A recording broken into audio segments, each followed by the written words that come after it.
जी अदा तव्हांजो छा मसइलो आहे? अस्सलाम वालेकुम। वालेकुम सलाम। मसलो इहा असांजी जॻह जेके आहे ॻोठ मोहम्मद अबड़ा, जी जी उते जॻह उते जो रिहायशी आहियां। ॻोठ मोहम्मद अबड़ा जो अब्दुल जब्बार मुंहिंजो नालो आहे।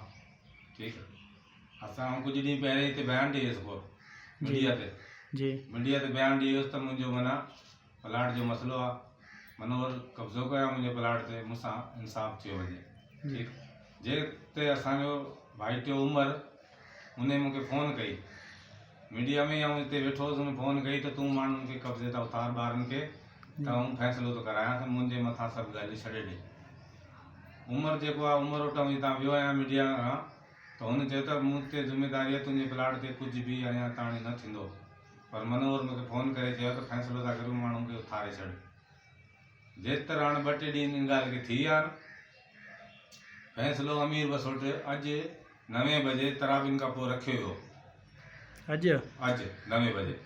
त अॼु हींअर मूंखे ख़बर पई आहे त उहे थाणे में विया आहिनि, पुलिस खे वठी ईंदा, अलाए छा कंदा। त फ़ैसिले सां उहे इनकार आहिनि त असां फ़ैसिलो किथे बि असांजो रखियलु कोन्हे, न असां फ़ैसिले ते वेंदा आहियूं। हीअ मुंहिंजा कागज़नि कोर्टनि जा। हीअ मुंहिंजे भाउ सलाहदीन जेको आहे 2020 में मूं ते केस कयो कोर्ट में। हीअ मुंहिंजे हक़ में फ़ैसिलो थियो आहे। जॻह हींअर 20 खां वठी मूं वटि आहे। हीअ कोर्ट सगोरी जो ऑर्डर आहे। ऐं हीअ जेको आहे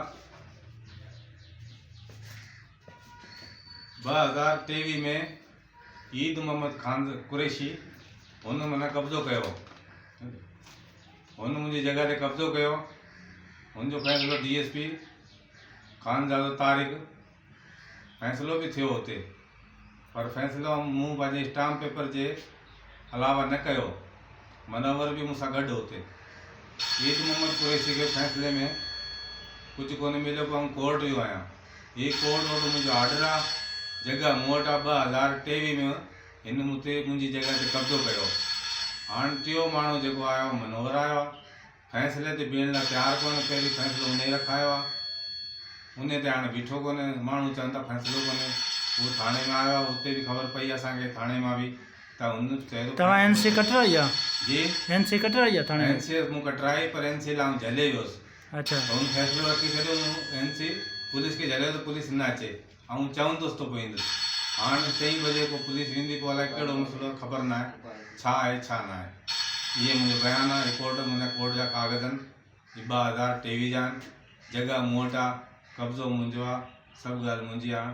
जीअं को चङो मुड़ुसु अचे, को फ़ैसिलो करे, फ़ैसिले ते बीहण लाइ तयारु कोन्हनि। पोइ अलाए हुनजो मुंड जहिड़े जो आहे, छा आहे, हुनजे अंदरि जी ख़बर मूंखे ख़बर कान्हे। बाक़ी हुननि अञा ताणी जेके जॻह जो मसइलो आहे, हुनजो दस्ते तावीज़ को बि कोन ॾेखारियो आहे त मूंखे केरु ॾेई वियो, केरु न ॾेई वियो। हीअ जॻह जेके ॿुधण में अचे थी त यूंस जी मां खपाए वई आहे। बसि एतिरो मुंहिंजो बयानु।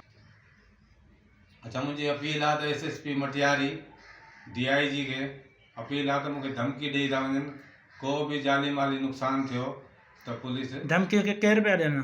धमकी मनोवर ॾिए पियो, जी हुनजो भाउ काको ॾिए पियो, इस्माइल आहे। इहे धमकी पिया ॾियनि। असां वटि पैसा एतिरा आहिनि, असां ॿोरी पैसनि जी खोले छॾिनो। तो वटि आहे छा? तूं हितां प्लाट तां भॼी वञ। धमकी था ॾियनि। तूं पंहिंजे भाउरनि खे भॼाए छॾियो आहे, भाउरनि खे हिसो ॾिनो कोन थो, भाउरनि खे भॼाए छॾियो। ईद मोहम्मद कुरैशी हो जेको भॼी वियो। हिते असां राजपूत आहियूं, पैसनि जी ॿोरी खोले छॾंदा। वकील बि असांजा पंहिंजा आहिनि, कोर्टूं बि असांजी पंहिंजियूं आहिनि, ऐं थाणा बि असांजा पंहिंजा आहिनि। अहिड़ी धमकी था ॾियनि मारण कुटण जी। असांखे वॾो ख़तरो आहे उन्हनि मां। असांखे तहफ़ुज़ ॾिनो वञे। इहे असांखे गुज़ारिश SSP मटियारी खे।